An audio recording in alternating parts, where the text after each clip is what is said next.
Bismillahirrahmanirrahim. Assalamualaikum warahmatullahi wabarakatuh.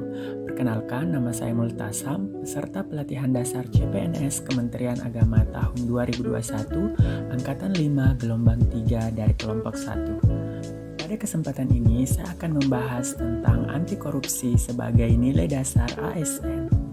Sebelum kita melangkah ke materi anti korupsi, saya akan menjelaskan apa sih itu korupsi. Korupsi berasal dari bahasa Latin yakni corruptio atau corruptus yang berarti kerusakan atau kebobrokan. Sedangkan menurut Kamus Hukum, korupsi adalah penyelewengan atau penggelapan uang negara atau perusahaan sebagai tempat seseorang bekerja untuk kepentingan pribadi atau orang lain. Pada materi anti korupsi, ada dua pokok bahasan yang akan saya bahas. Yang pertama, sadar anti korupsi, dan yang kedua, semakin jauh dari korupsi yang tertuang pada mind map berikut ini. Penyebab terjadinya korupsi menurut teori Ghosn yang dikemukakan oleh Jack, korupsi bisa terjadi karena adanya greed atau keserakahan, opportunities atau kesempatan, needs atau kebutuhan, dan exposure atau pengungkapan. Penyebab lain terjadinya korupsi yakni penegakan hukum tidak konsisten, penyalahgunaan kekuasaan atau wewenang, langkahnya lingkungan anti korupsi, rendahnya pendapatan penyelenggara negara, kemiskinan, keuntungan korupsi lebih besar dari kerugian ketika ditangkap, pemberian imbalan jasa, gagalnya pendidikan agama dan etika.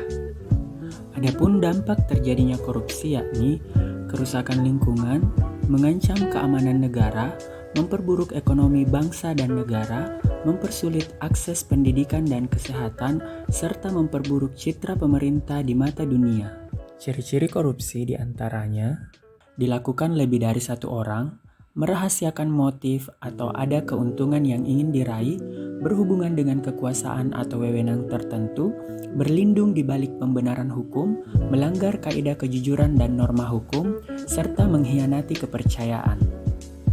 Setiap negara memiliki undang-undang yang berbeda terkait tindak pidana korupsi.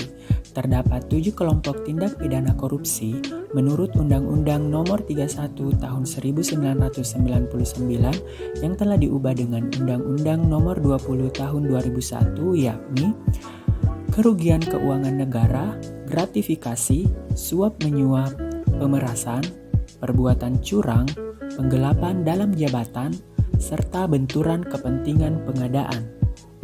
Bagaimana membangun semangat dan komitmen anti korupsi? Sebagai seorang ASN, kita dapat meningkatkan spiritual accountability. Dalam pemberantasan korupsi, ada peran yang paling penting yakni tunas integritas.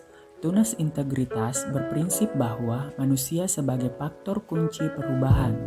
Adapun peran dari tunas integritas yakni sebagai berikut: menjadi jembatan masa depan kesuksesan organisasi. Mereka menjadi kumpulan orang-orang yang selalu terdepan untuk memastikan tujuan organisasi tercapai.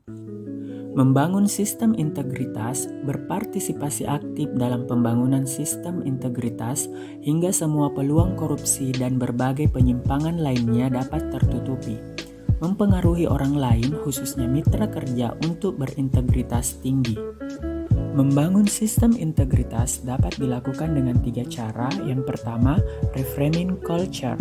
Dampak dari pendekatan perubahan tersebut yaitu ketika muncul situasi negatif, maka secara otomatis diikuti dengan konteks negatif, sehingga sikap dan perilaku yang muncul adalah positif.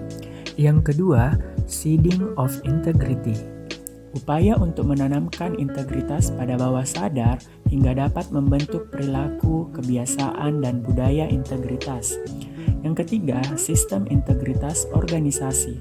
Bangsa Indonesia membutuhkan individu-individu yang integritasnya sudah terinternalisasi dengan baik dalam dirinya, serta sistem nilai dan konsekuensinya.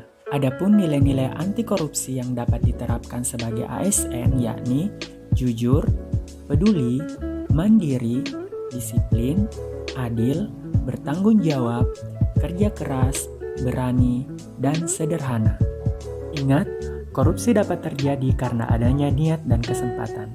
Sekian dari saya. Wassalamualaikum warahmatullahi wabarakatuh.